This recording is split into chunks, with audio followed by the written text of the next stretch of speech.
Hello दोस्तों, मैं हूं वैभव शर्मा और आज के करंट अफेयर में आपका बहुत बहुत स्वागत है। लेकिन उससे पहले हम देख लेते हैं, ये हमारा प्री चैलेंज सीरीज है जिसमें हम 5 ज्योग्राफी के क्वेश्चंस को डिस्कस करते हैं जो आपके एग्जाम पर्सपेक्टिव से बहुत ही ज़्यादा इंपॉर्टेंट है।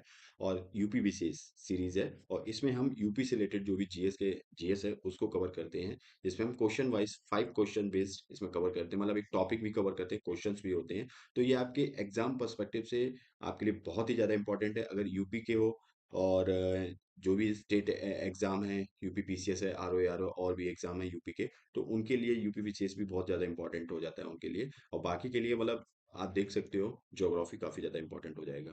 तो दोनों को ज्वाइन कर लीजिए। चलिए स्टार्ट करते हैं आज का हम अपना पहला क्वेश्चन।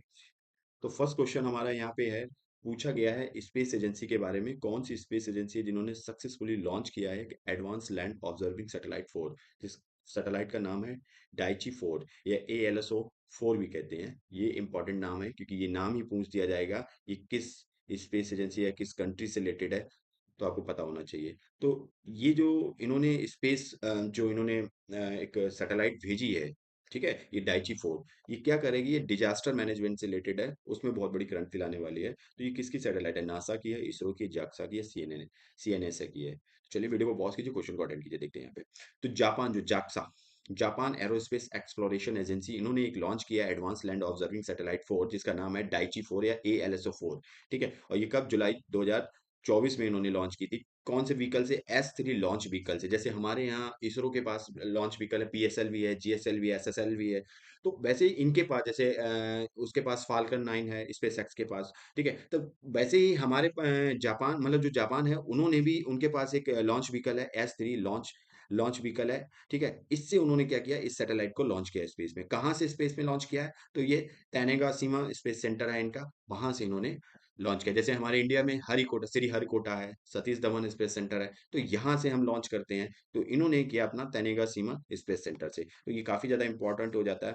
ठीक है, तो ये जो ALSO ALS फीचर, इसके फीचर्स क्या हैं, ये क्या करेगी, ये एनहेंस करे इसकी कैपेबिलिटी को फॉर हाई रेजोल्यूशन। ठीक है, ऑल वेदर ऑब्जर्वेशन किया जाता है, मतलब कैसा भी वेदर हो, क्लाउडी वेदर हो, जैसे बहुत ज्यादा क्लाउड होते हैं, डेंस क्लाउड होते हैं, तो नीचे सैटेलाइट कुछ होती है, वर्क नहीं कर पाती, तो इसका इतना हाई रेजोल्यूशन कैपेबिलिटी है इसके पास कि ये कितना भी क्लाउडी रीजन हो तब भी ये क्या करेगी, अर्थ पे ऑब्जर्वेशन अच्छा खासा कर लेगी डिजास्टर को लेके। ठीक है, तो ये बहुत बड़ी एक मतलब एक तरह से क्रांति है। ठीक है, तो ये काफी ज्यादा बड़ा रोल निभाएगी डिजास्टर मैनेजमेंट में। ठीक है, मॉनिटरिंग करेगी, कैपेबिलिटी क्रूशियल रोल निभाएगी मिटिगेटिंग नेचुरल डिजास्टर को स्पष्ट करने में। जो नेचुरल डिजास्टर आ जाते हैं, कभी सुनामी आ जाती है, तो कभी अर्थक्वेक आता है, तो इन सब चीजों में क्या है, कभी मतलब साइक्लोन्स बहुत ज्यादा अटैक करते हैं। ठीक है, और जापान तो वैसे भी रिंग ऑफ फायर में, वहाँ पे आए दिन सुनामी अर्थक्वेक तो आते रहते हैं, तो इन्वायरमेंट को भी मॉनिटरिंग करेगी ये सैटेलाइट। ठीक है, तो इसका आंसर क्या होगा? इसका आंसर होगा जाक्सा। अब हम इन स्पेस एजेंसी के बारे में कुछ जान लेते हैं। तो पूरी ऑल ओवर वर्ल्ड देखा जाए तो 77 स्पेस एजेंसी देखने को मिलेगी, जिसमें 16 जो स्पेस एजेंसी हैं जिनके पास लॉन्च करने की कैपेबिलिटी, जैसे इसरो हमारा अपनी खुद की सैटेलाइट लॉन्च कर सकता है, और भी स्पेस एजेंसी हैं लेकिन उनके पास लॉन्च करने की कैपेबिलिटी नहीं है। जैसे सऊदी अरेबिया के पास स्पेस एजेंसी है लेकिन वो लॉन्च नहीं कर पाते अपने, यूएई के पास है। ठीक है, तो कुछ इंपॉर्टेंट स्पेस एजेंसी हैं जो एग्जाम पर्सपेक्टिव से आपके लिए बहुत ही ज़्यादा इंपॉर्टेंट है। जैसे नासा, ये कहाँ की है? यूएसए की है। इसरो अपने इंडिया की है। ठीक है, CNSA ये कनाडा की है। RFSA ये आपकी रशिया की है, रूस की। रोसकॉस्मोस भी रसिया की है, तो दोनों ही कभी कभार पूछ दिए जाती हैं। ESSA ये आपकी यूरोप की है, और जाक्सा ये आपकी जापान की है। और स्पेस एक्स ये यूएसए की है बट ये प्राइवेट है। एलन मस्क जो है वो इसके कौन है? ऑनर है, एक टाइप के फाउंडर है। ठीक है, तो और भी ज्यादा इंपॉर्टेंट है कि एग्जाम पर्सपेक्टिव से हो जाता है, कभी कभी मैच द फॉलोइंग में इस टाइप से क्वेश्चन पूछ दिया जाता है। तो चलिए नेक्स्ट क्वेश्चन पे आते हैं। हमारा नेक्स्ट क्वेश्चन है, मारवा कैंडी डैम के बारे में पूछा गया है, ये अभी न्यूज में था। तो मारवा कैंडी डैम किस स्टेट में है? तमिलनाडु में है, उत्तर प्रदेश में है, महाराष्ट्र में है, तेलंगाना में है। तो डैम बेस्ड क्वेश्चन इस टाइप से, जो डैम हो गए यहाँ पे, और पासेस हो गए, बहुत सारी चीजें इस टाइप से क्वेश्चन बहुत ज्यादा पूछे जाते हैं। ठीक है, तो जो हमारा मारवा कैंडी डैम है वो कहाँ पे है? तो ये आपको दिखेगा तमिलनाडु के नीलगिरी डिस्ट्रिक्ट में देखने को मिलेगा मारवा कैंडी डैम। ये कब कंस्ट्रक्शन इसका कब हुआ था? तो 1951 में कंस्ट्रक्टेड किया गया था ये मारवा कैंडी डैम। और ये आपको किस नदी पे देखने को मिलेगा? ये है मारवा कैंडी डैम, ये आपको अरावा अरावा रिहल्ला स्ट्रीम पे मिलेगा, जो कि सिगुर रिवर की ट्रिब्यूटरी है, तो ये भी काफी इंपॉर्टेंट हो जाती है रिवर यहाँ पे, ठीक है। और ये आप बहुत ही तमिलनाडु में एक फेमस प्लेस है काफी ज्यादा, ऊटी। ऊटी से ये 35 किलोमीटर दूर सिचुएटेड है। तो आप ये कहाँ पे मिलेगा, ये आपको यहाँ कहीं पे देखने को मिलेगा। ये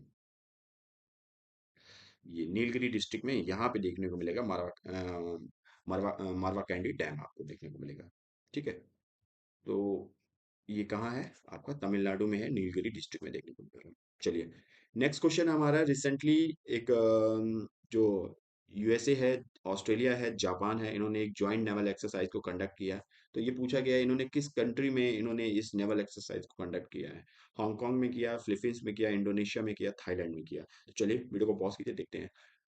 तो हाल ही में यूएसए, जापान और ऑस्ट्रेलिया ने एक जॉइंट नेवल एक्सरसाइज कंडक्ट की है। कहाँ पे, इन्होंने साउथ चाइना सी में इन्होंने कंडक्ट की है। और ये भी कहाँ पे, फिलीपींस के पास में, ठीक है, इन्होंने कंडक्ट किया है फिलीपींस के आसपास जो इन्होंने ये कंडक्ट। अब इस एक्सरसाइज का उद्देश्य क्या था, एम क्या है? एम ये है कि मिलिट्री कॉपरेशन जो है, मिलिट्री इनका जो सहयोग है, उसको स्ट्रेंथनिंग करना, उसको मतलब मजबूत करना एक टाइप से, जिससे चाइना की जो रीजनल इन्फ्लुएंस है उससे लड़ा जा सके, उसके अगेंस्ट खड़ा हुआ जा सके। क्योंकि चाइना क्या है, साउथ चाइना सी में अपनी डोमिनेंस बताता है ऑल ओवर वर्ल्ड में, कि साउथ चाइना सी उसका है। चाइना का कहना ये है, ठीक है। तो देखिए यहाँ पे एक बार, ये है साउथ चाइना सी, ये रहा साउथ चाइना सी पूरा, जिसके वेस्ट में आपको ये पूरा वियतनाम देखने को मिलेगा, ईस्ट में फिलीपींस है, ये आपका पूरा फिलीपींस देखने को मिलेगा। फिर नीचे आओ तो आपको बोर्नियो आइलैंड देखने को मिलेगा, एशिया का सबसे बड़ा आइलैंड है, जिसपे 3 कंट्री हैं, इंडोनेशिया, मलेशिया, बोर्नई, ये सब देखने को मिलेगा। इसके नीचे आओगे आपको मलेशिया देखने को मिलेगा, ठीक है। तो चाइना क्या है, चाइना कहता है कि ये जो 9 डैश लाइन, रेड कलर की डैश लाइन देख रहे हो, चाइना इस कहता है ये सारा का सारा क्या है, ये चाइना की टेरिटरी है। चाइना अपना क्लेम करता है। ये जो छोटे छोटे आइलैंड हैं, ये काफी ज्यादा इंपॉर्टेंट है। परासल और ये सारे इम्पोर्ट आइलैंड हैं, जो स्पर्टी आइलैंड, ये नीचे रहा, चाइना इन पे क्लेम करता है। चाइना कहता है ये चाइना के आइलैंड है, ठीक है। तो ये काफी ज्यादा इंपॉर्टेंट हो जाता है आपका साउथ चाइना सी। ये इंडिया के साउथ ईस्ट पार्ट में देखने को मिलेगा आपको। तो इसका आंसर कहाँ होगा, इन कहाँ पे कौन सी कंट्री में कंडक्ट की गई? तो ये फिलीपींस के साथ कंडक्ट की गई है। चलिए, नेक्स्ट क्वेश्चन है, अरोकोथ के बारे में पूछा गया है। अरोकोथ एक डबल लॉब्ड ऑब्जेक्ट है स्पेस में। डबल लॉब्ड ऑब्जेक्ट मतलब ये है कि एक बड़ा ऑब्जेक्ट उसके साथ एक छोटा ऑब्जेक्ट जुड़ा हुआ है, एक टाइप का ट्विंस टाइप का। तो इसे डबल लॉब ऑब्जेक्ट बोलते हैं। तो ये स्पेस में पाया गया। तो पूछा गया स्पेस में भी ये सोलर सिस्टम में किस रीजन में पाया गया है? क्वाइपर बेल्ट में पाया गया, ऑर्ट क्लाउड में पाया गया, या आउटर सोलर सिस्टम में पाया गया, या इनर सोलर सिस्टम में देखने को मिला है? तो चलिए वीडियो को पॉज कीजिए, क्वेश्चन को अटेंड कीजिए, देखते हैं इसके बारे में। तो हाल ही में क्या हुआ, साइंटिस्ट ने एक मॉडल को स्पष्ट किया, एक क्लियर किया है, वो उसका नाम है अरोकोथ आइस कोर, ठीक है। और ये एक सेलेस्टियल बॉडी है। सेलेस्टियल बॉडी की बात करें हम, सेलेस्टियल बॉडी क्या होती है? सेलेस्टियल बॉडी वो बॉडी होती है जो बहुत ही बड़ी साइज में होती है, जैसे जस्ट लाइक आर आर अर्थ। तो हमारी जो अर्थ है वो क्या है, एक सेलेस्टियल बॉडी है। जो भी हमारे स्पेस में ऑब्जेक्ट हैं वो सारे क्या है, सेलेस्टियल बॉडी है। जैसे मून हमारा सेलेस्टियल बॉडी है, क्योंकि बहुत ज्यादा बड़े हैं, ठीक है। तो ऐसी ही एक सेलेस्टियल बॉडी जिसका नाम अराकोथ है, एक आइस कोर है, और जिसको क्वाइपर बेल्ट में देखा गया। अब हम देखेंगे क्वाइपर बेल्ट है कहाँ पे। तो 2014 में इसको डिस्कवर किया गया था, हमारे जो रिटायर्ड हो चुका हबल टेलीस्कोप उसके द्वारा किया गया था, ठीक है। अराकोथ अभी तक ह्यूमन द्वारा एक्सप्लोर किया गया सबसे दूर का ऑब्जेक्ट है एक, ठीक है। कहा जाता है ये एक एंशियंट, बहुत ही पुराना गैसियस आइस है। अब आइस क्यों है, गैसियस आइस का मतलब क्या है, हम अभी देखेंगे। क्वाइपर बेल्ट को जब समझेंगे तब जानेंगे आप। क्वाइपर बेल्ट क्या होती है, इसको हम एज वर्थ क्वाइपर बेल्ट भी कहते हैं। ये क्या करती है, इसमें आपको आइस बॉडीज ऑर्बिटिंग करती हुई दिखेंगी, ठीक है, बियॉन्ड द नेपच्यून। आपके 8 प्लैनेट है, 8 प्लैनेट के बाद जो आपकी क्वाइपर बेल्ट स्टार्ट हो जाती है। तो एक एस्ट्रोनॉमर थे, गेरार्ड क्वाइपर, उनके नाम पे इस बेल्ट का नाम रखा गया। तो ये देखो, ये आप शेप देख रहे हो इस टाइप का, ये आपको लोब शेप का आपको ये सेलेस्टियल बॉडी देखने को मिलेगी क्वाइपर बेल्ट में, जिसका नाम है अरोकोथ। अब हम बात कर लेते हैं थोड़ा सोलर सिस्टम के बारे में। तो हमारे सोलर सिस्टम में एक सन है और 8 प्लैनेट है, ठीक है। ये 8 प्लैनेट दिख रहे हैं। जो स्टार्टिंग के 4 प्लैनेट है, ये कैसे प्लैनेट है? स्टार्टिंग के जो 4 प्लैनेट है, इन्हें हम टेरेस्ट्रियल प्लैनेट बोलते हैं। ये काफी इंपॉर्टेंट है। जिसमें मरकरी, वीनस, अर्थ, मार्स आ जाते हैं। टेरेस्ट्रियल मतलब पार्थिव एक टाइप के रॉकी प्लैनेट बोलते हैं। और जो लास्ट के हमारे 4 प्लैनेट हैं, जो सबसे बड़े प्लैनेट हैं हमारे सोलर सिस्टम के, जुपिटर, सैटर्न, यूरेनस और नेपच्यून, इनको हम बोलते हैं गैसियस प्लैनेट। गैसियस प्लैनेट बोलते हैं, क्योंकि ये सारे प्लैनेट गैस से बने हैं, तो इन पे कोई भी रॉक नहीं होती है। रॉक है ही नहीं, इन पे आप जाओगे तो आप गिरते ही चले जाओगे, कहीं पे आपको जमीन नहीं देखने को मिलेगी। अब इंपॉर्टेंट यहाँ पे आ जाता है, मार्स और जुपिटर के बीच में एक आपको बेल्ट मिलेगी जिसे बोलते हैं एस्ट्रॉइड बेल्ट। और ये एस्ट्रॉइड बेल्ट क्या होती है, बहुत सारे ऑब्जेक्ट्स होते हैं, मतलब स्टोन्स होते हैं, फ्लोट कर रहे होते हैं सन के आड़े टेढ़े, कोई सिटी के बराबर स्टोन होते हैं, बहुत बड़े छोटे हर साइज के होते हैं। और ये क्या कर रहे हैं, सन के चारों तरफ फ्लोट कर रहे होते हैं। कभी कभार ये अपनी एक्सेस से, ये बेल्ट से निकल के कभी कभार इन प्लैनेट्स के एक्सेस में आ जाते हैं। तो जैसे हमारे अर्थ पे भी आज से बोला जाए 4 करोड़ साल पहले कि एस्ट्रॉइड ही अटैक किया था, जिससे क्या डायनासोर खत्म हो गए। तो ये एस्ट्रॉइड क्या करते हैं, कभी कभार हमारे अर्थ के मतलब ऑर्बिट में आ जाते हैं और अर्थ के हमारे जो एटमॉस्फेयर उसमें आके अटैक करते हैं। तो इतने बड़े होते हैं कि जब तक ये नीचे आते हैं टूट टूट के छोटे होते हैं, तब तक ये स्ट्राइक कर जाते हैं और काफी ज्यादा इम्पैक्ट होता है इन चीजों का। जैसे हमारी महाराष्ट्र की लोनार लेक क्या बनी, एस्ट्रॉइड से ही बनी, इम्पैक्ट होने से लेक बनी है, वहां पे पानी भर गया, लेक बन गई। ठीक है। तो ये हमारी सोलर सिस्टम का सबसे बड़ा प्लेनेट है जुपिटर। अब हम बात कर लेते हैं एस्ट्रॉइड बेल्ट के बाद क्वाइपर बेल्ट की। तो ये देखो, हमारे 8 प्लेनेट के बाद, नेपच्यून के बाद जो एक बेल्ट पाई जाती है, इसे कहते हैं क्वाइपर बेल्ट। और क्वाइपर बेल्ट क्या होती है, इसमें जो आपके फ्लोट कर रहे थे, तो वो जो स्पेस डिबरीज होती हैं, मतलब स्पेस में डिबरी का बहुत सारे जो प्लैनेट्स होते हैं टूट टाट जाते हैं, आपस में टकराते हैं तो टूट जाते हैं, पत्थर स्टोन्स। तो स्पेस डिबरी के बड़े बड़े आइस पीसेस जो होते हैं, वो क्या होते हैं, फ्लोट कर रहे होते हैं क्वाइपर बेल्ट में। ठीक है। तो आप कह सकते हो कॉमेट टॉमेट ये सारी चीजें यहीं से आते हैं। ठीक है। फिर आ जाता है आपका ऑट क्लाउड। ऑट क्लाउड में क्या होता है, ऑट क्लाउड एक टाइप के स्पेरिकल सेल होती है सराउंडिंग आर सोलर सिस्टम। हमारे सोलर सिस्टम के चारों तरफ एक आपको स्पेरिकल सेल देखने को मिलेगी। ये हमारा सोलर सिस्टम है, इसके चारों तरफ स्पेरिकल सेल देखने को मिलेगा। और इस स्पेरिकल सेल में क्या होते हैं, बहुत ही बड़े बिग टाइप के, एकदम थिक बॉल, एक मोटी टाइप की एक बॉल टाइप की होती है। और यहाँ पे एक बबल टाइप का होता है पूरा। और इस बबल में ही आपको क्या देखने को मिलेगा, इस बबल में ही आपको जो स्पेस डिबरी के बड़े बड़े आइस पीसेस हैं वो आपको देखने को मिलेंगे। इसे ही ऑट क्लाउड कहते हैं। तो ये हमारे बियॉन्ड द हमारे इस पे सोलर सिस्टम देखने को मिलता है। क्वाइपर बेल्ट के बाद भी बाद में आपको ऑट क्लाउड देखने को मिलते हैं। ठीक है। तो उम्मीद करता हूँ समझ गए होगे आप। तो ये क्या है, क्वाइपर बेल्ट। तो क्वेश्चन कभी कभार पूछ दे आपसे कि एस्ट्रॉइड बेल्ट किन दो प्लैनेट्स के बीच, क्वेश्चन पूछ दिया जाता है सिंपल। तो आपको पता होना, मार्स, जुपिटर। क्वाइपर बेल्ट नेपच्यून के बाद पाई जाती है आपकी। ऑट क्लाउड ये आपके क्वाइपर बेल्ट के बाद भी पाए जाते हैं। स्पेस डिबरी जो आइस पीसेस होते हैं वहां पे देखने को मिलते हैं। तो ये काफी ज्यादा इंपॉर्टेंट था, ये क्वेश्चन काफी ज्यादा हमने यहाँ पे नॉलेज गेन की। चलिए नेक्स्ट क्वेश्चन देखते हैं। नेक्स्ट क्वेश्चन है, एक गॉड पार्टिकल था। ठीक है। तो उसके जो जिन्होंने डिस्कवर किया था, पीटर हिग्स, उन्हीं के नाम पे उस गॉड पार्टिकल का नाम रखा गया था हिग्स बोसॉन। तो पीटर हिग्स की क्या रिसेंटली वो पास्ट हो गए, मतलब उनकी डेथ हो गई है। तो उन्होंने एक नोबेल प्राइज उनको दिया गया था। तो उन्होंने जो नोबेल प्राइज रिसीव किया था, किस रिसर्च के लिए उन्होंने नोबेल प्राइज रिसीव किया था, तो बोलते हैं क्वांटम मैकेनिक्स के लिए किया था, डिस्कवरी ऑफ रेडियो एक्टिविटी के लिए किया था, discovery of element radium and polonium के लिए किया था, डिस्कवरी ऑफ गॉड पार्टिकल के लिए किया था। चलिए आंसर तो हमने शायद दे ही दिया पहले ही कोई बात नहीं, एक्सप्लेनेशन देख लेते हैं इसकी।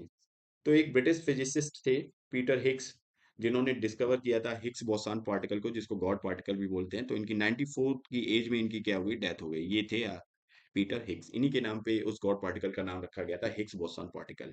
तो इनको नोबेल प्राइज जो दिया गया था 2013 में दिया गया था फिजिक्स के लिए। ठीक है। इन्होंने क्या किया था, क्लियर किया था कि universe post big bang creation, मतलब जो हमारे बिग बैंग की थ्योरी थी, बिग बैंग का इवेंट हुआ था, उससे पहले कि क्रिएशन के बारे में इन्होंने क्या किया, यूनिवर्स का कैसे मतलब पार्टिकल्स कैसे बने थे, इन सब चीजों के बारे में इन्होंने क्या किया था, क्लियर किया था।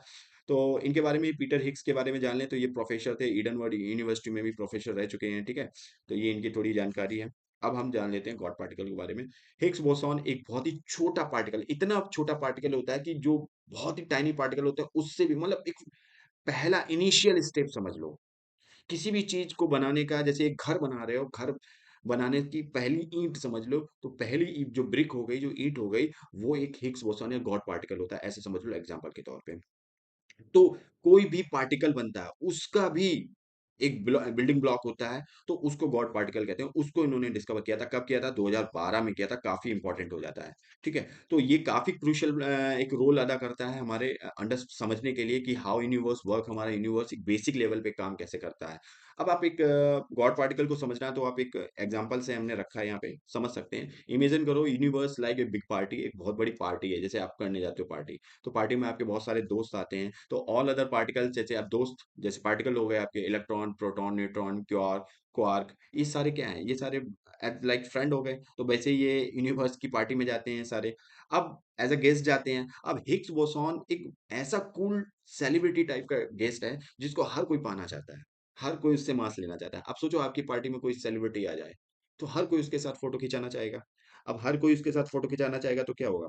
तो एक टाइप से वो गॉड पार्टिकल है। ठीक है, वैसे यहाँ पे हिग्स बोसॉन है, वो भी क्या है, वो एक टाइप का गॉड पार्टिकल, एक कूल सेलिब्रिटी टाइप का गेस्ट है जिसके साथ हर कोई जिसका मास लेना चाहता है। अब ये समझ लो, ये एटम है। अब एटम के अंदर आपको बहुत सारे neutrons, electron, neutron, proton, nucleus, ये सारी चीजें मिलेंगी। ठीक है। अब न्यूट्रॉन देखें तो न्यूट्रॉन के अंदर भी आपको छोटे छोटे बिल्डिंग ब्लॉक्स मिलेंगे, ग्लूऑन, क्वार्क, ये सब देखने को मिलेंगे। अब इसके अंदर आपको जो दिख रहे, क्वार्क के अंदर जो आपको देखने को मिलेगा उसको हिग्स बोसॉन कहते हैं, सोचो।